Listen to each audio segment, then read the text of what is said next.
Salut à tous, voici venu notre tout dernier point météo relatif à l'activité cyclonique de cette saison 2024. C'est donc l'heure de faire un bref bilan de l'activité cyclonique qui fut quelque peu déconcertante, principalement de par son déroulé et certains faits marquants. En amont de cette saison, la plupart des voyants étaient au rouge concernant les prévisions de développement cyclonique sur le bassin atlantique, de sorte que l'ensemble des organismes de prévision anticipaient une année potentiellement hyperactive. Ces prévisions pessimistes étaient principalement dues à la surchauffe de l'océan Atlantique, couplée à la possible installation du phénomène climatique La Niña lors du pic de cette année 2024. Et lorsque le deuxième phénomène cyclonique de la saison atteignit le stade d'ouragan majeur dès le mois de juin et le stade ultime le 2 juillet établissant un record de précocité, la concrétisation des prévisions annoncées semblait alors être qu'une question de temps. C'est alors qu'une inattendue succession d'événements météorologiques défavorables à la cyclogénèse se sont tour à tour relayés et parfois même additionnés. En effet, le mois de juillet a vu un des épisodes de brume de sable parmi les plus importants depuis ces dernières années sévir sur la zone tropicale de l'océan Atlantique. De plus, la mousson africaine très au nord de sa position habituelle força les ondes tropicales à traverser cette zone de sable et d'air sec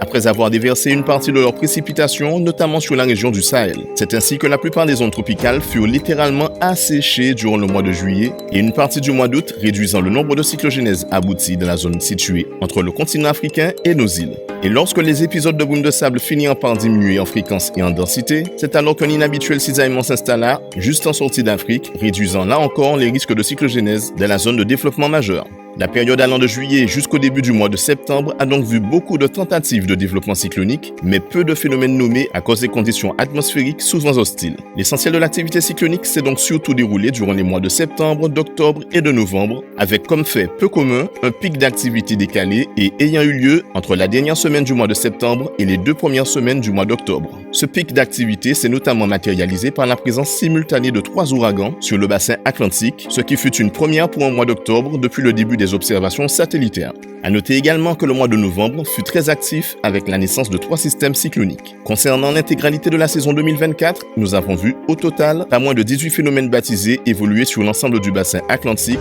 parmi lesquels 11 se sont renforcés en ouragan, dont 5 en ouragan majeur. Bien qu'étant inférieurs aux prévisions les plus pessimistes, ces chiffres correspondent tout de même et finalement à la traduction d'une saison cyclonique beaucoup plus active que la moyenne. Cette saison a également été marquée par le ratio important de phénomènes ayant touché Terre, parmi lesquels 4 ouragans majeurs, les États-Unis, le Mexique et Cuba faisant partie des territoires les plus impactés.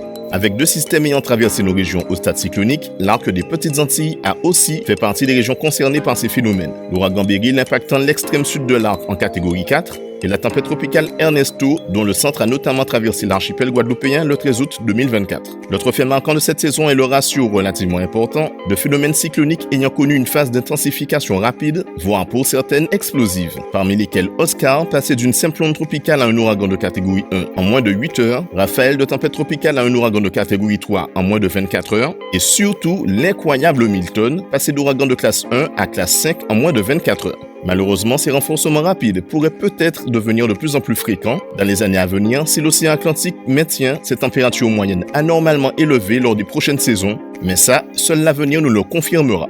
En ce qui concerne les prévisions actuelles, aucune formation cyclonique n'est attendue à court et moyen terme, principalement grâce aux forts vents cisaillants sévissant sur l'ensemble du bassin. Néanmoins, la température de l'eau étant encore suffisamment élevée pour soutenir une cyclogénèse, particulièrement en mer des Caraïbes, rien n'interdirait la naissance d'un phénomène hors saison, dans le cas où les paramètres atmosphériques redeviendraient temporairement et localement favorables. Un coup d'œil sur le temps spécial hors saison serait alors publié pour l'occasion.